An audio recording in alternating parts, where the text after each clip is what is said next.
Welcome to the Conquer Food podcast with Craig and Paula Williams, where we share tips, tricks and strategies from the coalface of the weight loss industry in the UK. We're going to help you to think, eat and move better. Ultimately, we're going to help you finally gain control and conquer food.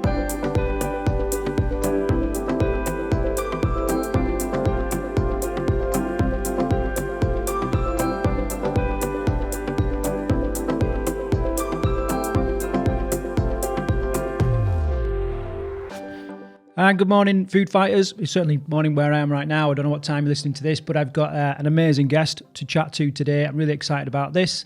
A lad called Charlie Dart, who we first met at TEAM Bootcamp. Now, to set this episode up, imagine being an 18-year-old kid and you're going to get told that you will be dead by 30, not because you got some kind of terminal illness or, some like life-threatening accident or something like that, but simply because of what you've eaten. And that's exactly where Charlie found himself at the ripe young age of 18. But as you'll hear in this upcoming episode, completely turn things around. And we're going to talk to him about why he did it, how he did it, and a whole host of other things. So really, really excited about this. First of all, Charlie, thanks for joining us. How are you doing? Hi, it's great to be here. Yeah, doing really well, thanks, Craig. Pleasure to be on Conquer Food Show. Thanks very much for inviting me. No, it's good. What's happening in your world right now? Like the immediate, are you back at university or are you still off or what's happening? Yeah, so we're currently in the summer vacation period. I had to submit individual coursework at the end of June. We were sent home really from campus at the end of February, as was most people from the city. I'm in university in London, and went back home to family in Reading. That's where we are, and just continue with work, but hoping to head back into London in September. Amazing, right? Well, I want to kind of spend as much time as I can, or as much time as we have rather, talking about the things that people want to know about, and that's fundamentally how the hell you have lost this incredible amount of weight. And I think it's great to start off with kind of, can you paint a picture of what life was like, when you was obese? So I think for a lot of people, whilst it's important to talk about how they lost the weight, it's also important to talk about how they gained it. I think that's also quite important to recognize the stages that your mind goes through when you go through both of those processes. And I suppose for me, it really kind of started looking back at various photos, and I was keen to sort of establish when that happened. How did I end up this way? And it really sort of happened around the age of 8 years old. Started sort of putting on a bit of weight, and I suppose at school it's quite a toxic environment sometimes, where people sort of pick up on it and then they exploit it, and you're made to feel very vulnerable. So the bouts of bullying and things like that, it all kind of spiraled into this vicious cycle of seeking comfort in food, I suppose. Life was tough. I suppose, my mindset around food and exercise was very much deemed by my confidence. So, being the last one picked for teams in sports, when you're standing there and, you pick the teams, they pick who you want, and then you're the last. Things like that, it really was the small things. Small things that changed. Yeah.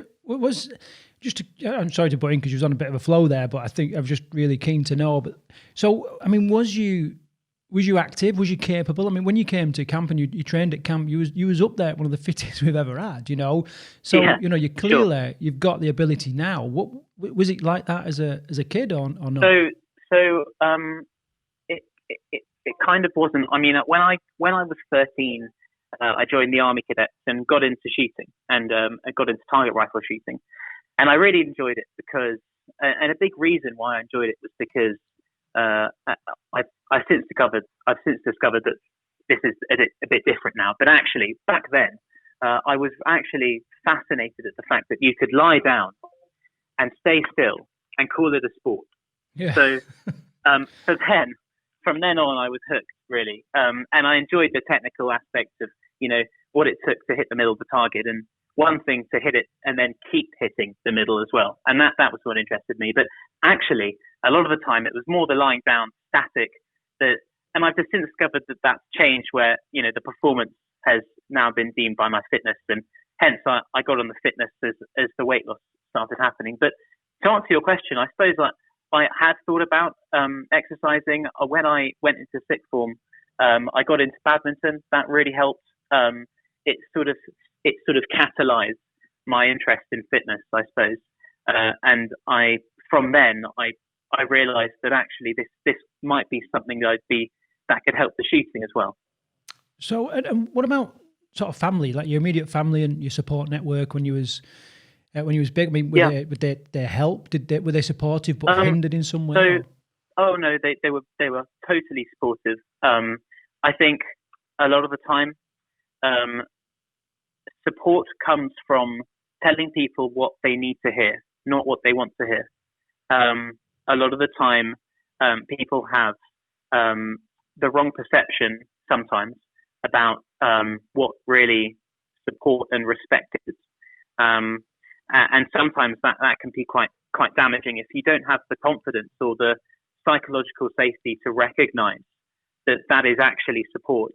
I suppose there are some quite interesting videos I've seen on YouTube where Navy SEALs talk about this and things like that, and it can be quite tough sometimes. I mean, I don't know if you'd agree with any of this, but I think there's the idea of wanting to stay sort of politically correct, I suppose, and also people wanting to see results at the same time, and a lot of the time that's just not true.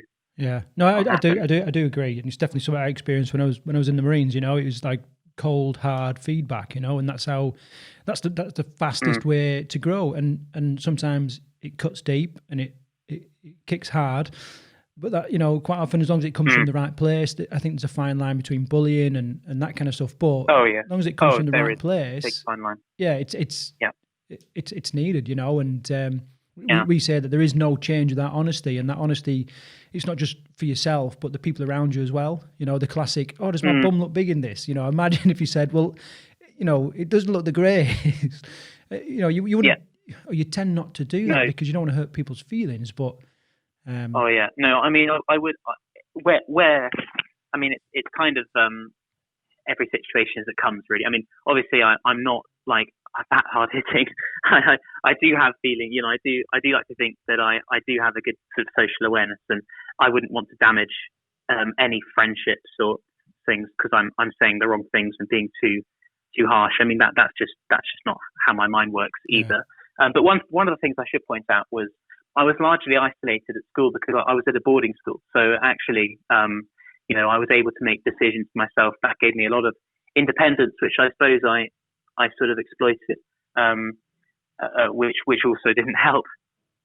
Charlie, can I just on that? It just triggered a thought in my head that quite often we meet people and sort of say, "Oh, I'm just big boned," or "I'm just destined to be big," or "My whole family's big." And are you agree, or I shouldn't say agree really, become perhaps leading you? But do you suggest it's your choices that got you to that point, or was it an environmental thing? I don't know. I mean, this is something I've actually thought about lots. So it's a very interesting question. I was heavy, as a baby, 11 pounds when I was born, That's big. which is big. But I don't, at the same time, a lot of the sort of research I've seen has sort of led me to believe that actually the whole idea of being big boned and is largely false. I mean, there are things to do with metabolism but I think a lot of the time that is a wider excuse. I mean, to be honest, if you can't change your metabolism, then it's what you've got. I mean, I'm sorry, but this is what you've got to deal with. Everyone has the ups and downs of their life. Some people might have a less pointy nose than you, and but they have a faster metabolism. Do you know what I mean? So everyone has their advantages and disadvantages, and if yours is the metabolism, then if you can't change that, there are ways to speed it up temporarily. The idea of just having a glass of water, going for a run at the start of the day. You can speed up, but overall, how your metabolism works is different for everyone, and people have to adapt to that if they want to stay within a healthy range.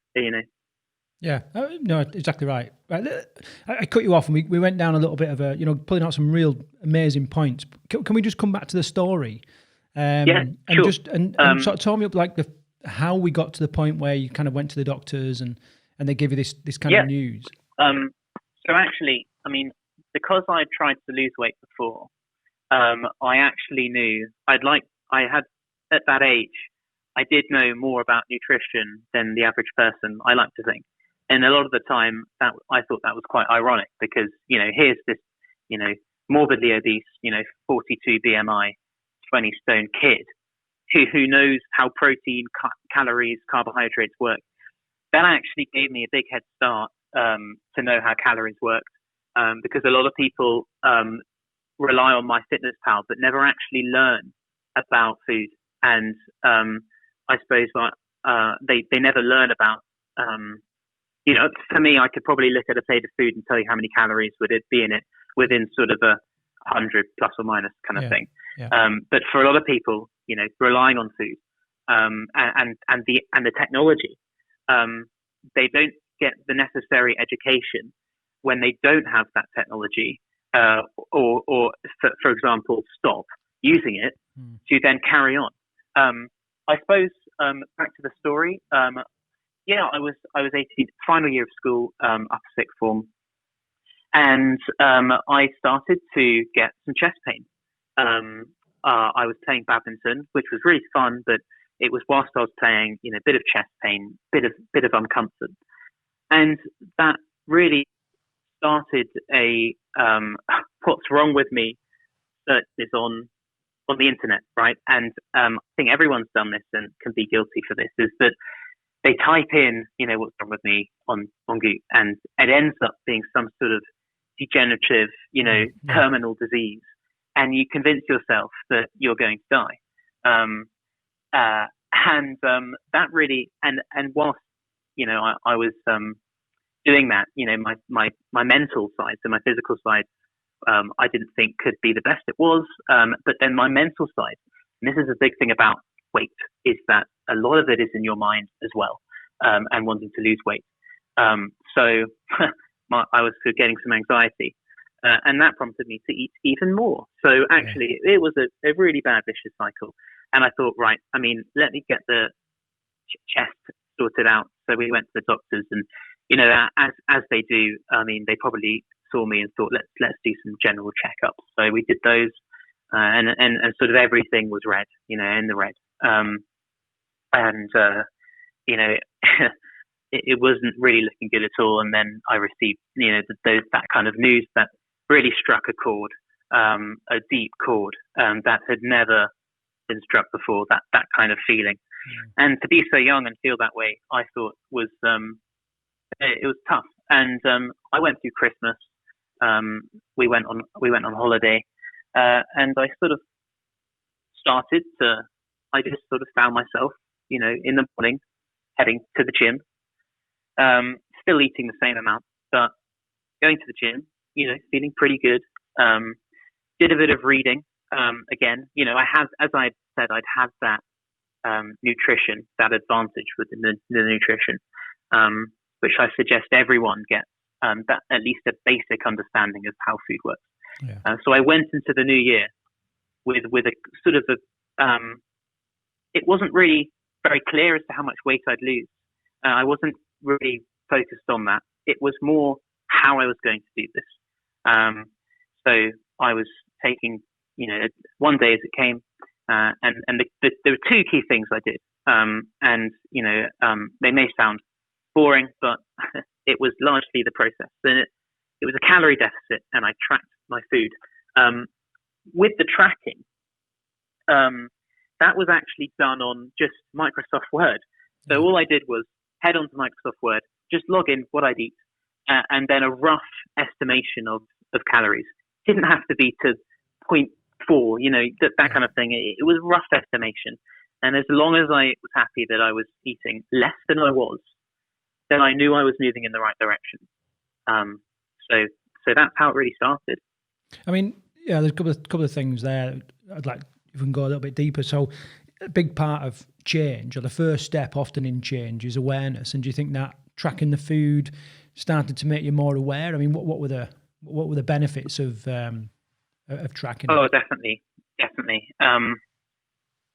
Just being aware of what I was eating was very important, and tracking there's such a the big key thing is to be honest with yourself, and a lot of people don't follow this, and I think that fundamentally starts with what your values and objectives are, and this is something I touch on a lot, actually. Thinking about this is the idea of success really is just a consistent repetition of daily tasks.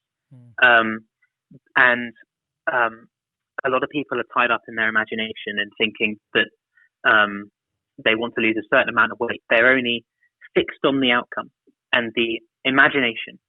And the success really comes when you can decouple that. You have to decouple your imagination from the reality of success. That really is where true change starts.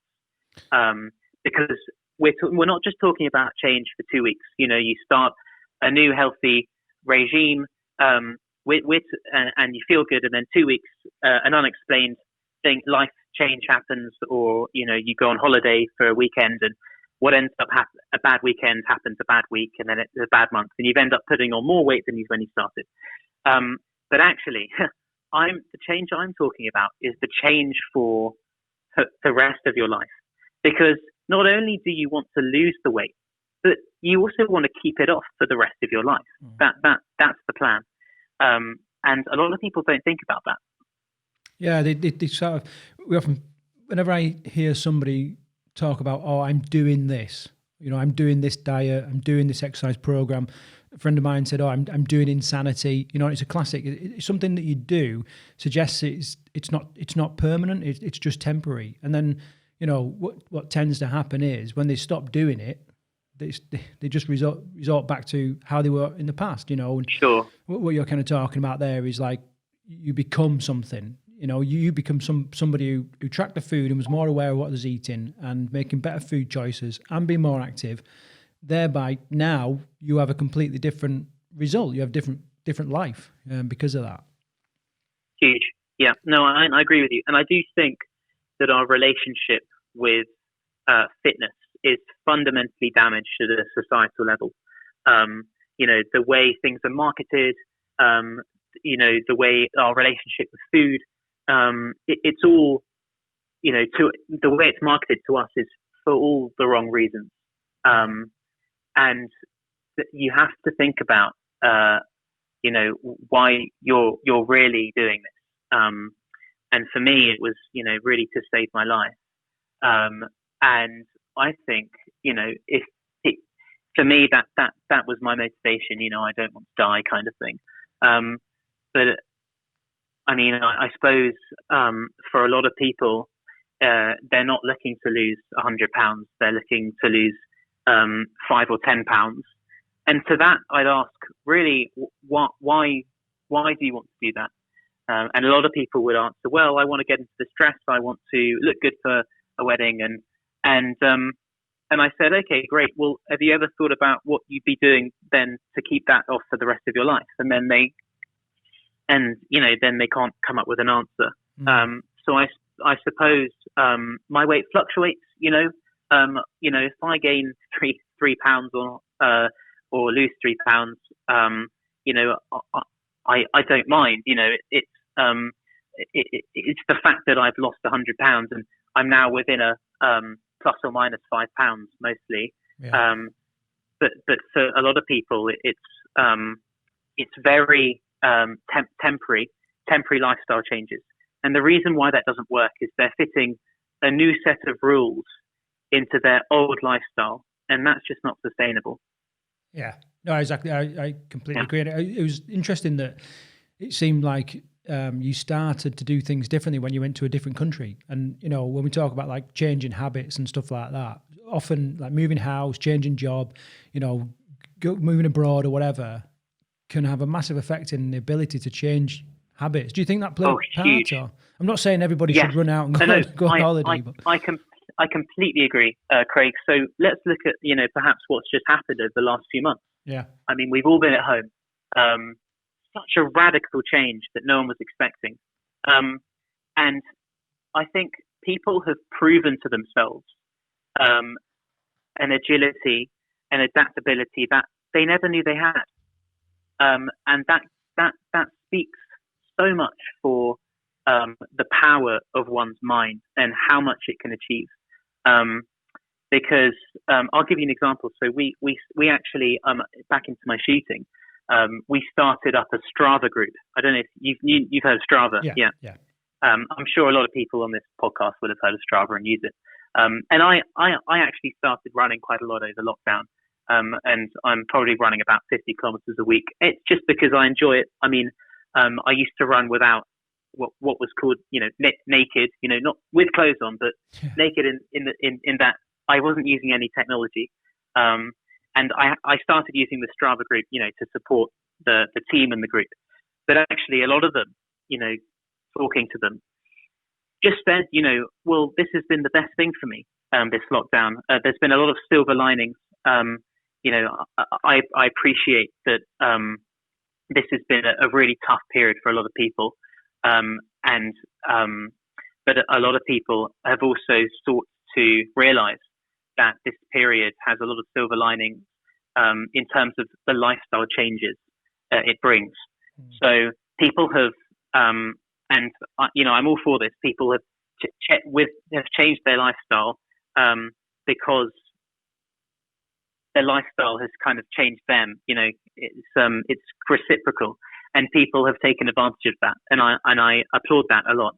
So I think to answer your question, I completely agree. But change. The advice I'd give is don't wait for change, though. Don't wait for it to happen, because a lot of the time it might not come when you're expecting, and that might throw you a lot of the time. And it might not be a good change either. And a lot of the time, change can work in the opposite direction. So actually, whilst we've seen a lot of lifestyle changes for the better, we have also seen what do they call it? The quarantine 15. Yeah. People.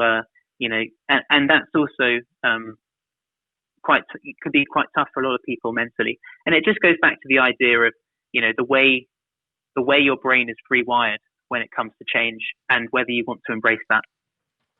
There's some real good stuff there that I'm going to kind of pick out and put in bold when we do the description and stuff. One thing you put in your form was that you restructured your life without sacrificing enjoyment. I mean, I think a lot of people kind of sometimes struggle to change the way they eat and the way that they live, because they think, oh, it's not going to be fun anymore, And I remember talking to Paula once, and I was sort of saying, look, you should really think about giving this up. And she once looked me in the eye and said, well, if I haven't got chocolate, what have I got in life, And a lot of people think, think they've got to kind of give everything up for the rest of their life, and it feels terminal, and they struggle with that. So can you just go a little bit deeper into that?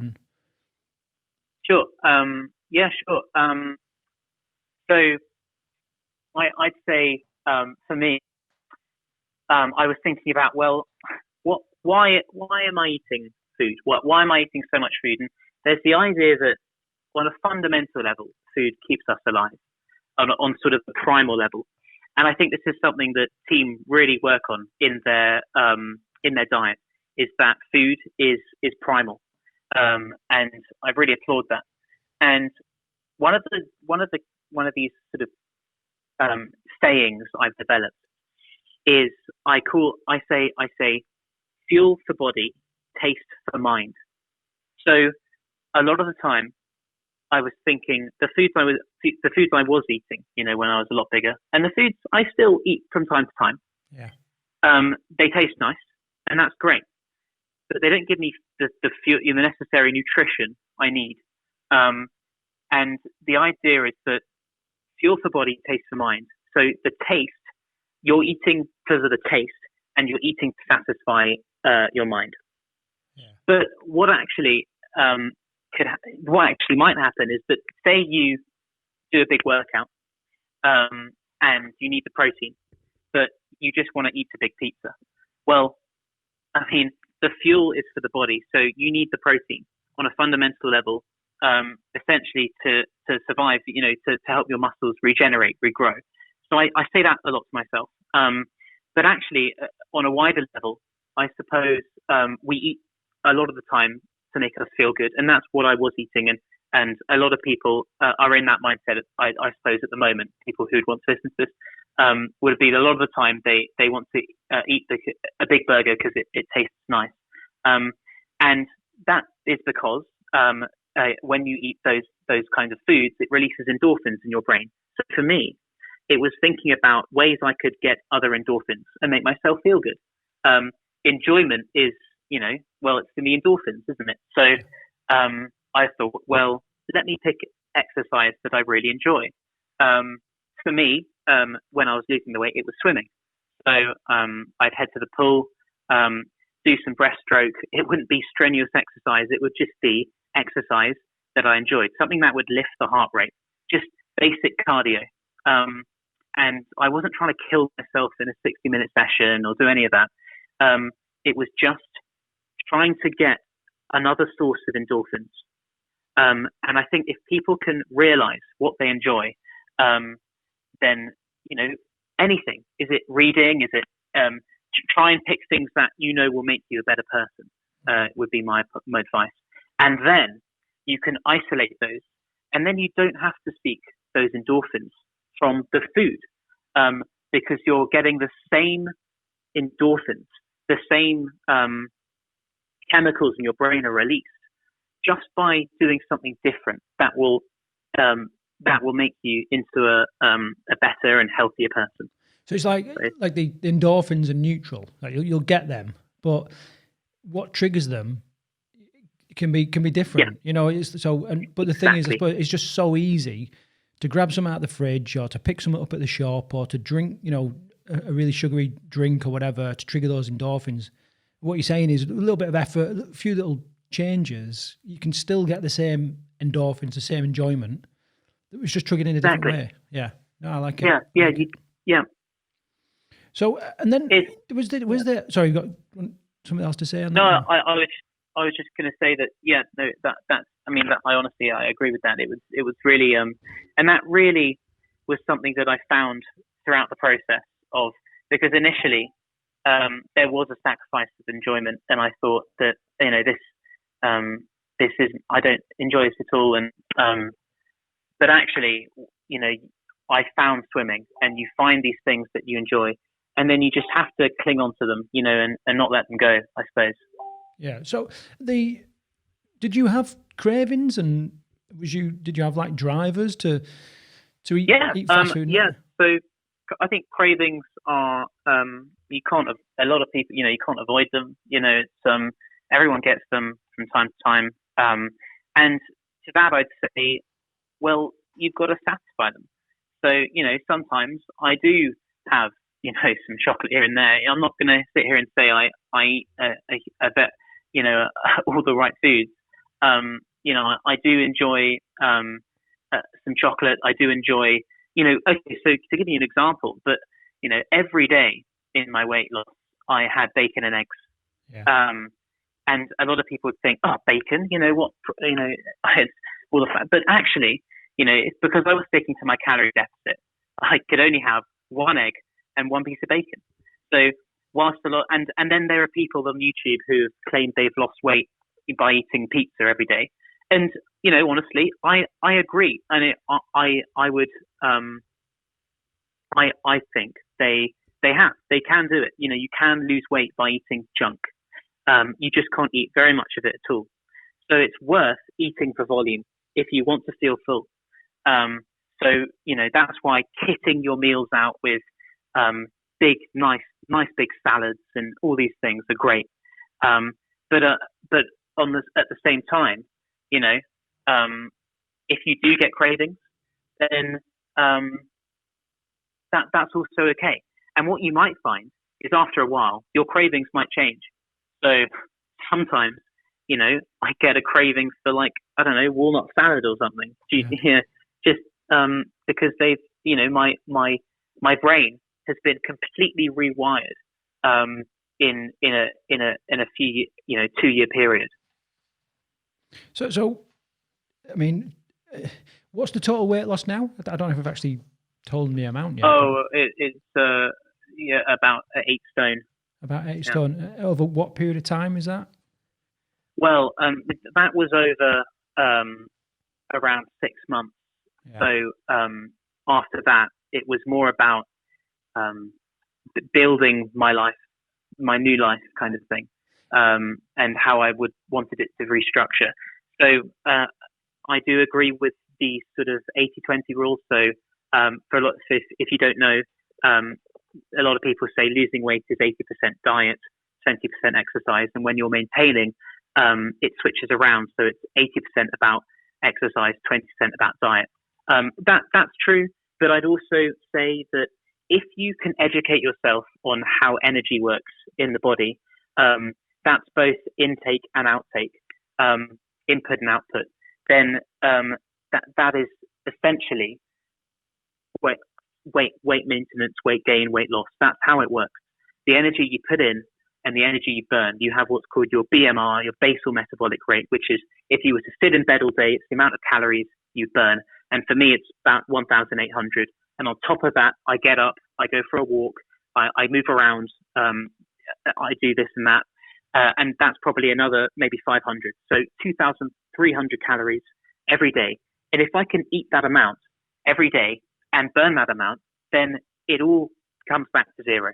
If I can eat 500 less, then it's 500 each day. And the other key metric to remember is, roughly, you burn 3,500 calories, then it equals 1 pound as well. But I really would encourage everyone to do some sort of basic nutrition course, educate yourself on how food works, calories, not so, macronutrients, yeah, they're important, but I wouldn't track them to start with. I'd track just calories. That's all you need. It's energy intake, energy outtake. That's all it is. Yeah, I was sort of saying to Paul the other day that, quite often when people first start to lose weight, it's more about what they're doing without than what they're actually doing with, So instead of piling the pressure to have these certain amount of omega-3s and all this kind of stuff, just like you said there is cut it right down so that actually there's a whole load of crap that you're just no longer eating, and all that crap brings calories. So that's good. So if we compare like your life now and the things that you've done since losing the weight, I mean, how different is it, and what kind of things have you been able to do? Yeah, I mean, I think the first thing I'd say was the weight loss is still, it's not the weight loss, but what I call it, redesigning my lifestyle. That is what has happened. I've redesigned my life, and the weight loss is just one of the outcomes of that process of redesigning my life. So a lot of people say, you lost a load of weight, but actually to that I'd say, no, I didn't. I just redesigned. I did, but that was just an outcome. That was one of the many outcomes. So I see that as just there's a spectrum of outcomes when I redesigned my life, and weight loss was just one of them. So to that, there are so many more positive outcomes that came from redesigning my life. What else did I do? As I say, I took up running, so I was able to train for the Reading half marathon, and that was great. Finished in the top 10%, ran 1 hour 35. Wow, that's good. Great. And alongside that, with these projects, I was able to fundraise for a local hospice as well. So it was really a really nice feeling coming across that finish line and knowing I'd done an impact on myself, but also a lot of people, for palliative care, that I think so important for people. Just as I was sort of starting my new life, I think it was so important to give such support to people who are at the end of their life as well. So I kind of took that as a really nice outcome of that lifestyle redesigning. I actually also raised a lot of money for a charity called Dig Deep, and they work in Kenya to provide sanitation and hygiene training to the poorest regions. in communities, specifically in schools. So they work a lot with youth communities, and I thought that was just so inspiring. And I again, sought to raise money for them, and ended up going across and visiting these communities, and also had the chance to climb Mount Kilimanjaro. So that's the highest freestanding mountain in the world, one of the 7 summits, 5,895 meters, which was again truly amazing. Not just for climbing it, but also interacting, having the opportunity to meet and interact with people who were working on the mountain, these sort of Sherpas as well, hearing their stories, and just realizing how humbling and how lucky I am really to really be in sort of where I am, and just appreciating that that at least I would have had done something to give them some support, and that's been really amazing. So there's and so looking back, it's been really the physical things as well. But honestly, a larger part of that has been my confidence and self-esteem. So as well as the big physical changes that come with mental health, with weight loss, or redesigning my life, as I like to call it, there's been so many positive mental outcomes as well. And I would say to people that please don't think that just because you're losing weight, it will automatically make you a happier person. If you're that it's fine if you're happy that you were able to fit into your new dress after losing 5 pounds. That's okay. I have nothing against that at all, and I'm not trying to be rude at all. But also, there's one thing with extrinsic confidence and another thing with intrinsic confidence, and it was really the intrinsic changes that I really relished through changing and redesigning my lifestyle. It was really sort of my esteem, my overall esteem, confidence in myself, decoupling what I thought of myself based on what others thought of me. That when you can have the confidence to do that, I think it really speaks for the way you've and the effort you've put in to really establish the new way of for myself, the new way of living, and that's been really special. That's incredible to hear. It's good. So, and then obviously, for next year, you're going to be representing Great Britain in the US Nationals target rifle shooting. So, talk to me a little bit about that. And do you think you'd be doing that if you'd have kept the weight? Sure. So I'm on a squad of about 25, and there's a few competitions coming up in August and September. Socially distanced, of course, they've tried to put the new restrictions in, and they work. The end of September, that team will get cut to a traveling team of around 20. So I'm continuing to work hard on the training, and that tour would be to the 2021 US Nationals, and that's a big goal of mine. But actually, a lot of that wouldn't have come without the weight loss, I suppose. Thinking on my performance in the sort of main competition of the summer, there's about a week-long competition, essentially the British Championships, and my performance really shot up after I lost the weight. And from a sort of fitness point of view, starting the swimming, shooting is a lot of the kind of shooting I do is probably different to a lot of what a lot of people think of shooting as sort of a fast-paced, dynamic sport. For me, it's actually, whilst a lot of sports are reactive, mine is really sort of passive, and it's really about holding the rifle as still as possible, and you have a sort of sling to support it. But for that, you need your body to be still, and if your heart rate is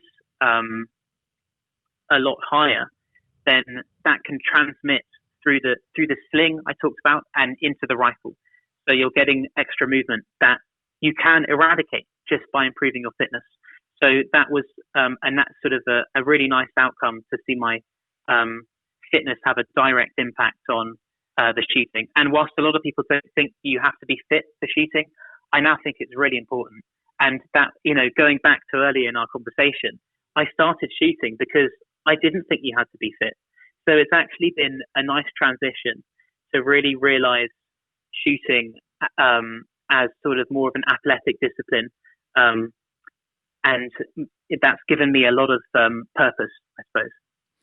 Charlie, it's been incredible to talk to you today. And I'm just going to kind of bring things to an end now. And I'm just going to ask you, I'm going to do a little bit of a spiel as I always do at the end. But I just want to, at the end of that, I want to ask you like what your big hitting bit of advice for anybody that's listening to this that's kind of struggling with weight or, needs to redesign the life, like you say. So we'll come on to that in a minute. So for people that are listening to this, if you've enjoyed it, if you've been inspired by Charlie's story, then please leave us a 5-star review on whatever platform you're listening to this podcast on.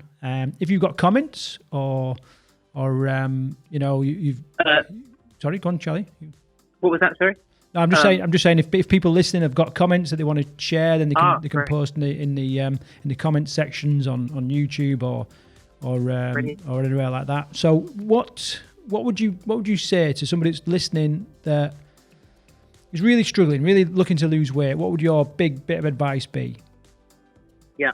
So my advice would really be that to everyone that please know that diets don't work. You're fitting a new set of rules into your old lifestyle, and that is just not sustainable. And whilst it's true that our relationship with food is deeply ingrained in us, and it's wrong, it's marketed for us in all the wrong ways. If you can decouple what your true purpose is, why you are set out to lose weight or to come to Team Bootcamp, what are you really trying to achieve? And what are you really looking to do for the rest of your life to stay the way you would want to be? And what changes would come? And for that, I'd say, please work on redesigning your life to a more healthier, sustainable way.